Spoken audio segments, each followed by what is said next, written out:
Welcome back. सेठी साहब, ये जो वॉशिंगटन पोस्ट के अंदर रिपोर्ट आई है कि 1982 में कोई डॉक्टर खदीर खान ने कोई अपनी एक उसके बाद लेटर लिखा था, उसके बेसिस पे ये रिपोर्ट शाया हुई है कि जी हमने कुछ यूरेनियम चाइना ने हमें दी थी जिसके नतीजे में हमने 2 एटॉमिक बॉम्ब्स बनाए थे। अब इस रिपोर्ट का इस कॉन्टेक्स्ट में आजकल शाया होना और इसकी अहमियत क्या है? वॉशिंगटन पोस्ट की सबसे पहले बताइए क्रेडिबिलिटी कितनी है? नहीं, वॉशिंगटन पोस्ट को जो भी खबर वॉशिंगटन पोस्ट में छपती है इस किस्म की जिसकी नौयत होती है तो वो लीक की जाती है। अच्छा। वो अमेरिकन इंटेलिजेंस एजेंसियां जो हैं वो लीक करती हैं और उनका मकसद ये होता है प्रेशर डालना पाकिस्तान पे। तो ये एक प्रेशर टैक्टिक है। जब आपको याद होगा कि जब न्यूक्लियर की जो भी चीज़ होती है वो अमेरिकन इंटेलिजेंस से लीक होती है, वहाँ से लीक होकर फिर मुख्तलिफ अखबारों में आती है, वहाँ से फिर वो प्रेशर डालना शुरू करते। इसका ये फ़ायदा उनको ये होता है कि वो डायरेक्टली पाकिस्तान को कन्फ्रंट नहीं करते, प्लॉजिबल डिनाइबिलिटी होती है और वहाँ वो सहाफ़ी हैं, वो कहते हैं हमने बड़ा स्कूप ले आए हैं कहीं से। दरअसल ये इंटेलिजेंस लीक्स होती है। अब सवाल ये है कि इस वक्त क्यों इस किस्म की इंटेलिजेंस लीक्स हो रही हैं। आपको याद होगा कि जब स्वात पीस डील से पहले, मिलिट्री एक्शन स्वात से पहले, आपको याद होगा कि ये रिपोर्ट्स आनी शुरू हो गई थी कि स्वात जो है वो 50 मील इस्लामाबाद से दूर तक पहुंच गए। याद है? बिल्कुल। और दुनिया में काफ़ी अलार्म हो गया, अरे वो 50 मील दूर है अभी इस्लामाबाद से। अच्छा, उनको नहीं पता यहाँ की ट्रेन का ये क्या सियासत क्या है क्या नहीं है। 50 मील 500 मील भी हो सकता है, 500 मील भी हो सकता है, कोई मसला नहीं, not in the literal sense. हाँ, मगर वो दूर बैठे हुए, ओए वो 50 मील दूर आ गए, अब वो किसी वक्त भी आके कोटा टेक ओवर कर लेंगे, ये कर लेंगे वो कर लेंगे। और फिर उन्हें फिक्र ये भी रहती है कि पाकिस्तान फौज के अंदर कोई ऐसा कू ना हो जाए जो कि रेडिकल एलिमेंट्स जो हैं वो टेक ओवर ना कर लें। तो ये खौफ रहता है। अच्छा, कभी कभी इसको वो बाहर निकालते हैं प्रेशर डालने के लिए। तो उस वक्त ये जब ये बात हुई कि जी वो 50 मील दूर आ गए हैं, पता नहीं क्या होगा, तो ये सारी न्यूक्लियर की बातें शुरू हो गई और वो प्रेशर टैक्टिक्स उन्होंने इस्तेमाल करने शुरू कर दिए। वो प्रेशर ये था कि आपकी फौज के ऊपर, आपकी हुकूमत के ऊपर कि आप कार्रवाई करें। आपको याद होगा उस वक्त हम पीस डील की बात कर रहे थे, हम कार्रवाई की बात नहीं कर रहे थे। तो ये प्रेशर उनकी तरफ से आया कि अगर पाकिस्तान के जो न्यूक्लियर वेपन्स हैं वहाँ टेक ओवर हो गया तो क्या होगा। एक किस्म की धमकी थी ना कि अगर तालिबान या किसी किस्म के और इंटरनल कू की वजह से कि पाकिस्तान के न्यूक्लियर हथियार सेफ नहीं है या उनको टेक ओवर को कर लेता है तो फिर हमें एक्शन लेना पड़ेगा ना। ये कहा नहीं, मगर मतलब तो ये था। एक्शन कैसे लेंगे? एक्शन तो 3 ही तरीके हैं एक्शन लेने के। एक हिंदुस्तान के जरिए एक्शन लेंगे, टारगेट करेंगे, एक इनकी क्रूज मिसाइल्स के जरिए करेंगे।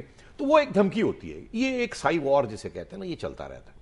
तो जब भी आप देखते हैं ना कि पाकिस्तान की न्यूक्लियर चीज़ों के बारे में अमेरिका प्रेशर डालना शुरू कर दिया है, तो आप सोचा ये करें कि ये प्रेशर इधर डाल रहे हैं, चाहते कहीं कोई और चीज़ चाहते हैं। तो वो देखना ये है कि ये जो प्रेशर है, जो अब न्यूक्लियर की बात, जब भी वो न्यूक्लियर की बात करते हैं ना, उन्हें पता है कि हम बड़े सेंसिटिव हैं।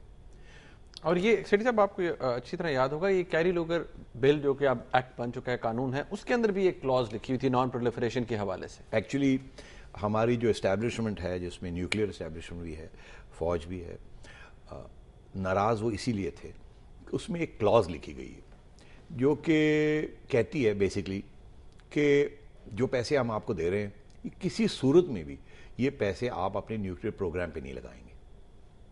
अच्छा, अब मसला क्या है अमेरिका का? अमेरिका का ये मसला है कि जब से हमने न्यूक्लियर प्रोग्राम शुरू किया है, अमेरिका ने कोई ना कोई कानून बनाया कि आप न्यूक्लियर हथियार नहीं बनाएंगे और आप नॉन प्रोलिफरेशन ट्रीटी को ज्वाइन करें। अब हिंदुस्तान ने नहीं किया, हमने भी नहीं किया। हमने हथियार बनाने, न्यूक्लियर वेपन्स बनाने शुरू कर दिए, एनरिचमेंट, यूरेनियम एनरिचमेंट शुरू कर दी। अच्छा, अमेरिका ने सैंक्शंस लगा दिए हमारे, मगर सैंक्शंस लिफ्ट कर लिए। जब ज़ियाउल हक साहब का दौर आया तो उन्होंने सैंक्शंस नहीं लगाए, हालांकि उन्हें पता था हम ये कर रहे हैं। उस वक्त ये किस्म का कैरी लूगर बिल ऑपरेट कर रहा था। उसका कैरी लूगर नाम नहीं था, कोई और नाम था, उसका नाम था प्रेसलर अमेंडमेंट। ठीक, उसमें यही था कि अगर आप हथियार, न्यूक्लियर हथियार बनाएंगे तो आपको पैसे नहीं दे सकते। मगर उन्होंने क्या किया, प्रेसिडेंट को कहा कि जी आपको हम राइट देते हैं। कांग्रेस ने प्रेसिडेंट को कहा कि आप इसको लागू ना करें, आप ये एक तलवार रहेगी मगर आप चलाइएगा मत, क्योंकि वो अगर तलवार चलाते तो अफगानिस्तान में जंग कौन करता? बिल्कुल। तो इसलिए पाकिस्तान की जरूरत थी, तो तलवार भी रखी हुई थी और पैसे भी दे रहे थे। हम पैसे लेते गए तलवार की तरह, होने का जाओ अपनी तलवार लेके रहो, हमें पता था इस्तेमाल तो होनी नहीं। तो वही सूरत हाल अब है कि अब इन्होंने ये क्लॉज डाल दिया कि जी अब ये हमारा पैसा जो है ये न्यूक्लियर की तरफ नहीं जाएगा। अच्छा, बात ये तो पहले से कानून है उनके, इसकी लिखने की क्या जरूरत थी? وہ تو پرانے قانون تو ابھی تک لاگو ہے نا, وہ تو ابھی بھی اس کے اوپر سرٹیفکیٹس مل رہے ہیں, ویورز مل رہے ہیں. ہم نے تو نیوکلیر ٹیسٹ کر لیا تھا, کیا ہوا نیوکلیر ٹیسٹ کیا, انہوں نے بند کر دیا نا. جو چھوٹا موٹا بھی امداد آ رہی تھی نیوکلیر ٹیسٹ میں 1998 میں, انہوں نے اور سینکشنز لگا دیے ہمارے میں. جو 4 سینکشنز اتارے تھے بینظیر بھٹو کے دوران براؤن امینڈمنٹ جب کیا تھا, تو وہ واپس لاگو کر دیا. جب کلنٹن صاحب یہاں 2000 میں آئے تو انہوں نے ایک دھیلا نہیں دیا آپ کو, اور لیکچر دے کے چلے گئے. مشرف صاحب کو بالکل وہ ہاتھ بھی نہیں ملانا چاہتے تھے. 2001 میں 9/11 ہوا, ان کو آپ کی ضرورت ہوئی, انہوں نے ساری یہ کنڈیشنز جو تھی ان کو ادھر کر دیا. کنڈیشنز وہیں کی وہیں رہی تھی, مگر کنڈیشنز لاگو نہیں کی. آج بھی وہی صورت ہے. یہ اب کلازز ڈال دی ہیں, لاگو نہیں کریں گے. لاگو اس وقت کریں گے جب بالکل بریک ڈاؤن ہو جائے گا امریکہ اور پاکستان کی نیگوسیشنز کا, تو پھر لاگو ہوں گی. اور میں سمجھتا ہوں لاگو نہیں ہوں گی, رہیں گی, لاگو نہیں ہوں گی. شریف صاحب آپ نے بات کی تھی انڈیا کے بیچ میں, وقت کیونکہ ہمارے پاس اتنا زیادہ نہیں ہے. مجھے یہ بتائیے کہ جو انڈین کانسولیٹس ہیں جو کام کر رہے ہیں افغانستان کے اندر, اور یہ بہت بڑا کنسرن ہے ہماری اسٹیٹ کے لیے بھی, ہماری گورنمنٹ بھی اس کے بارے اسٹیٹ کرتی ہے اور ملٹری اسٹیبلشمنٹ بھی کرتی ہے.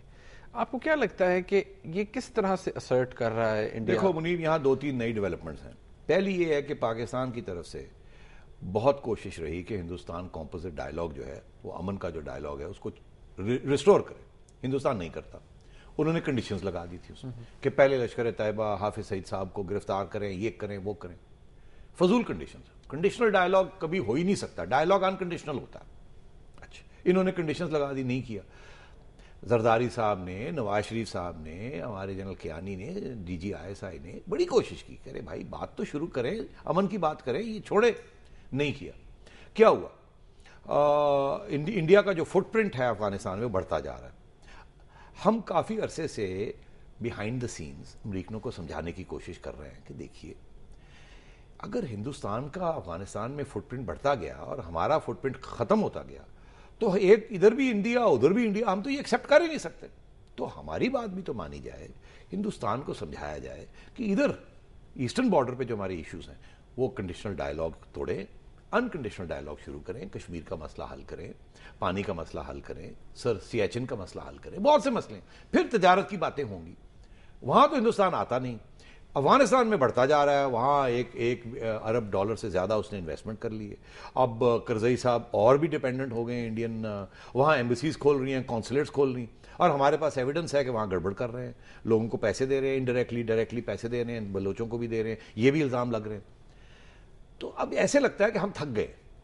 ہم نے یہ سوچا ہے کہ یار یہ بات سنتے نہیں, ہمیں ٹائٹ کرتے جا رہے ہیں, ادھر بھی نہیں بات کرتے, ادھر ٹائٹ کرتے جا رہے ہیں. امریکہ بھی ہماری بات نہیں سنتا, وہ کہتا ہے ڈو مور ڈو مور. ارے بھائی ڈو مور, ہماری بات نہ امریکہ سنتا ہے, نہ انڈیا سنتا ہے, نہ کرزئی سنتا ہے. تو یہ کیا چکر ہے؟ اب میرا خیال ہے ہماری اسٹیبلشمنٹ نے ہماری حکومت کے ساتھ مل کے یہ ایک فیصلہ کیا ہے کہ یار بہت ہو گیا یہ, اب تھوڑا ٹائٹ کرو ان کو. اور اس میں کیا ہوا, آپ نے دیکھا ہمارا فارن آفس, ہمارے پرائم منسٹر صاحب, انہوں نے اب کشمیر کی بات کرنی شروع کر دی.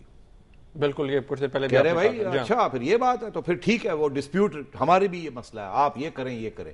اور اب کل ہی ایک بیان آیا ہے, میں سمجھتا ہوں بہت اہم بیان ہے.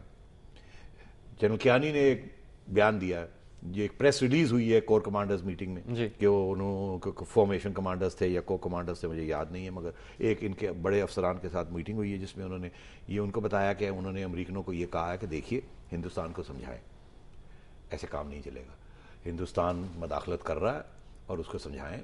آپ نے افغانستان پاکستان کا انوائے بنا دیا ہے, تو وہ ہندوستان کے ساتھ جو ہمارے مسئلے ہیں جو کہ افغانستان میں اسپل اوور ہو رہے ہیں, اس کا کیا ہوگا؟ آپ ہماری بات سنیں, ہندوستان کو سمجھائیں. نہیں تو افغانستان میں کسی قسم کی آپ کو سولوشن نہیں ملے گی ہمارے بغیر, اور نہ اسٹیبلٹی. اور یہ جو پیغام دیا ہے یہ بہت اسٹرانگ پیغام دیا ہے, زبردست پیغام دیا ہے, یہ صحیح پیغام ہے, اور ہندوستان کو بھی سمجھ آنی چاہیے اس بات کی, اور امریکہ کو بھی اس بات کی سمجھ آنی چاہیے. سیٹھی صاحب وقت ختم ہو گیا, ادروائز اس بارے میں ہم مزید بات کرتے انشاءاللہ نیکسٹ پروگرام میں کریں گے. سیٹھی صاحب کا تجزیہ آپ نے سنا, ناظرین کافی امپورٹنٹ باتیں ہوئی لوکل پالیٹکس کے حوالے سے, اور یہ جو ایشو ہم کرنٹلی ڈسکس کر رہے تھے اس حوالے سے بھی. پروگرام دیکھنے کا بہت شکریہ. اللہ حافظ.